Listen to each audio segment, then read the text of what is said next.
Olá, tudo bem com vocês? Estamos entrando na 10ª semana da nossa disciplina de Metodologia do Ensino de Matemática 1 do Instituto Federal de Mato Grosso. Nesta semana nós vamos trabalhar a avaliação da aprendizagem. Vamos ver basicamente um conceito sobre concepções de avaliação e avaliação em matemática, tá certo? Então, um dos textos, eu deixei dois textos para vocês que vão tratar disso.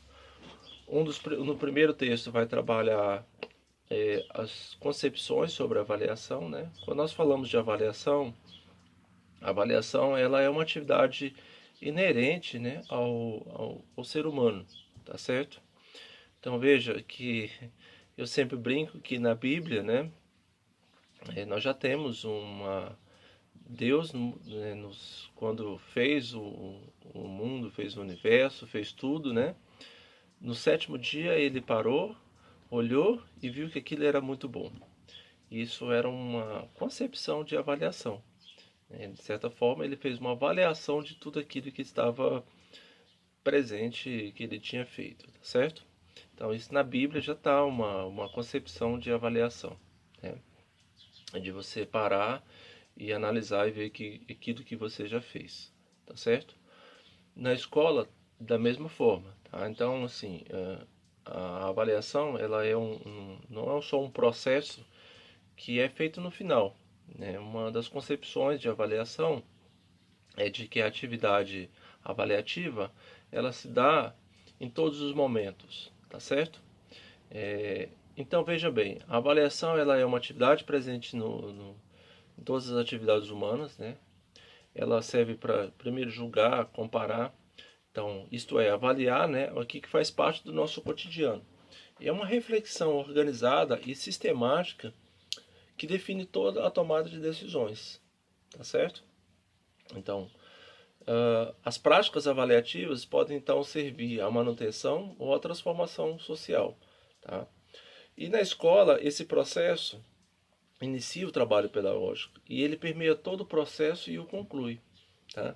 Isso indica que a avaliação não é aquela coisa que deve ser feita apenas no final, tá? Mas ela vai sendo feita a todo momento para você primeiro refletir sobre aquilo que você está fazendo, se está fazendo isso certo, né? E se você pode tomar uma decisão para de repente mudar aquilo, tá? Então veja bem, quando a gente fala de avaliação, a avaliação está sempre a serviço de um projeto, de um conceito, tá? Que é determinada principalmente pelas concepções que fundamentam a proposta de ensino, tá bom? Então, a ideia de avaliar o processo de ensino e aprendizagem não é uma atividade neutra, né? Ela é destituída de intencionalidade, tá? Então, de certa forma, como a gente está sempre falando também, há um estatuto político e epistemológico, né? Que é dimensionado por um modelo teórico de mundo, de ciência e de educação que é traduzido em prática pedagógica. Então, veja, o professor ele está fazendo uma avaliação, a escola está fazendo um processo avaliativo, né? Ou as concepções de avaliação que nós temos, elas são permeadas por ideias políticas, né? Ideias de mundo, visões de mundo, que vai nos determinar como é que é feita essa avaliação, tá bom?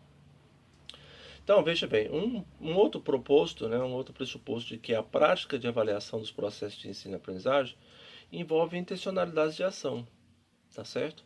Objetivadas principalmente em condutas, atitudes, habilidades das pessoas envolvidas, né?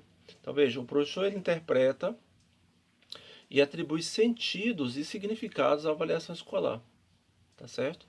Que produz conhecimentos, representações a respeito da avaliação, com base principalmente em suas próprias convicções, vivências e conhecimentos. Então é isso que a gente está falando, né?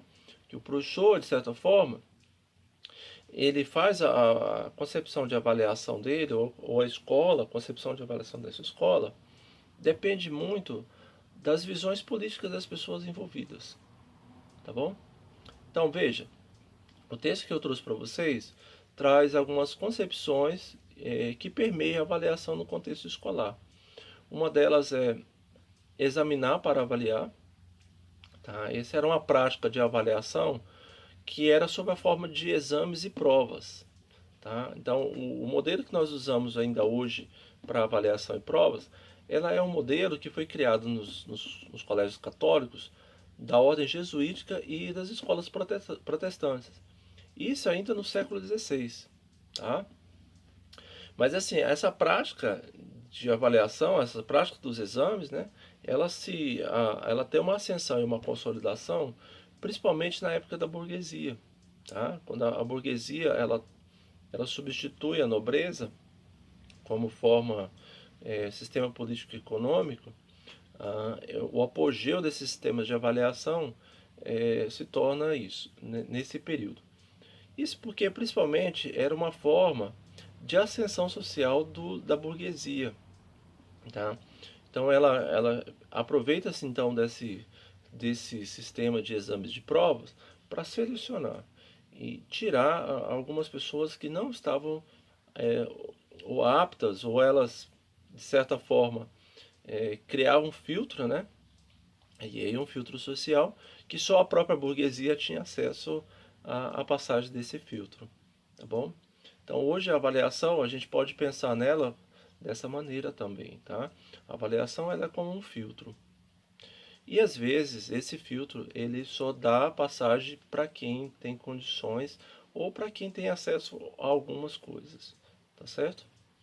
Então veja, a avaliação da aprendizagem, ela como prática de exames, faz parte da cultura, né, da nossa cultura, hoje a cultura educacional, tá certo? A sala de aula, então, é um lugar onde deveria predominar o diagnóstico como recurso, acompanhado de orientação e reorientação de aprendizagem, tá? Então veja, os exames usados para avaliar vem então dessas práticas, né, dos colégios católicos e protestantes no século XVI e ela chega até nós, tá certo? Uma outra concepção que o texto traz sobre a avaliação escolar é a medir para avaliar, tá certo? Essa já é uma concepção que surge no início do século XIX, desculpe, no início do século XX, com os estudos de Thorndike, acerca dos estudos dos testes educacionais. Tá? Então, a gente vai perceber no início do século XX uma contribuição da psicologia para a avaliação. Tá? Então, isso foi em dois momentos. Primeiro, um momento com os estudos de Spearman sobre psicometria, e segundo momento, os estudos de Binet e Simon, que vai trazer os primeiros testes de inteligência para crianças e adultos. Tá? Então, a outra contribuição da psicologia vem da psicologia comportamental, onde a aprendizagem pode ser quantificada e, portanto, medida. Tá? Então, veja, a gente tem uma ideia de provas e testes que saem com os jesuítas, depois uma outra concepção de avaliação que vem da psicologia, que é uma ideia de medida, tá certo? Então, depois a gente vai ver uma junção dessas duas concepções que vai dar essa ideia de provas e exames com notas e etc. Então, é uma aprendizagem que você pode colocar isso numa régua. Então, essa é a medida a contribuição da psicologia para as concepções de avaliação. Tá? Então, a ideia de avaliação é uma medida de desempenho, encontra-se fortemente enraizado na mente dos professores. Então, nós temos, né, e principalmente nossos alunos. Então, o aluno ele está o tempo todo tentando fazer essa superação. E nota, quando eu elaborei essa estrutura, né, da nossa disciplina, eu coloquei a avaliação no final, eu deveria ter colocado ela no início, para a gente pensar sobre todos os processos. Mas, de certa forma, eu deixei ela no final para a gente discutir um pouco sobre essa coisa da nota, né? Como é que a nota ela vai ser importante. Mas veja, não é importante para o aluno, mas é também importante para todo o sistema, que de certa forma vai nos nortear todas as nossas atividades, tá certo? Então veja, essa é uma outra concepção. A terceira concepção que vocês vão ver no texto é avaliar para classificar ou para regular. Tá?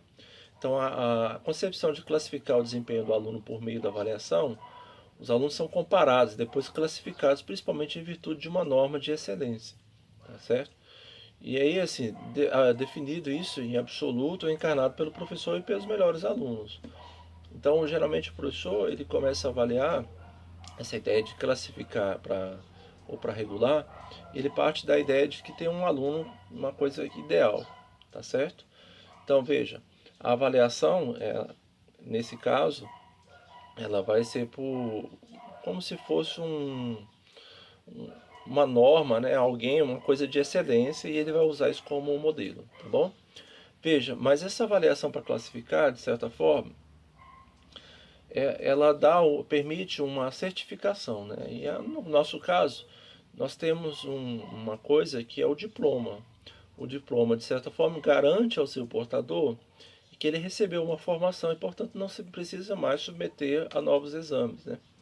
Então, veja, está sendo, por exemplo, discutido agora mais recentemente a possibilidade de fazer avaliações constantes dos nossos professores, tá certo? Então, veja, é, isso não encerra somente com o diploma, é uma outra concepção de avaliação que ela vai ser contínua, tá certo? Então, nas nossas práticas de avaliação, elas são atravessadas principalmente por duas lógicas, não necessariamente excludentes, tá? A chamada avaliação somativa e a avaliação formativa. A avaliação somativa, ela relaciona-se mais ao produto demonstrado pelo aluno, né, em situações previamente estipuladas e definidas principalmente pelo professor. Tá? Ela materializa-se na nota, no objeto de desejo e sofrimento também do aluno, né, no caso, a nota. Aí ela tem uma função que é principalmente a de verificar se houve aquisição de conhecimento ao final de uma unidade de estudos. Tá certo? Já a avaliação formativa, ela vai preocupar-se principalmente com o processo de apropriação dos saberes pelo aluno, né? Os diferentes caminhos que o aluno está percorrendo, né? Mediados principalmente pela intervenção ativa do professor, a fim de promover principalmente a regulação das suas aprendizagens, tá certo? Então esses dois são duas concepções, uma avaliação somativa e uma avaliação formativa, tá certo? A avaliação formativa também, ela tem como principal função a de contribuir para uma boa regulação, tá certo? Da atividade de ensino. Um outro conceito, uma outra concepção é a avaliação para qualificar. Então, tá, a partir da década de 1960, surge essa concepção de avaliação qualitativa, que é o reconhecimento de que só os testes padronizados de rendimento não ofereciam toda a informação necessária para compreender o que os professores ensinavam e o que os alunos aprendiam, tá certo? Então essa avaliação qualitativa, ela de certa forma passa a incorporar um conjunto de técnicas, orientações e pressupostos da metodologia etnográfica, tá?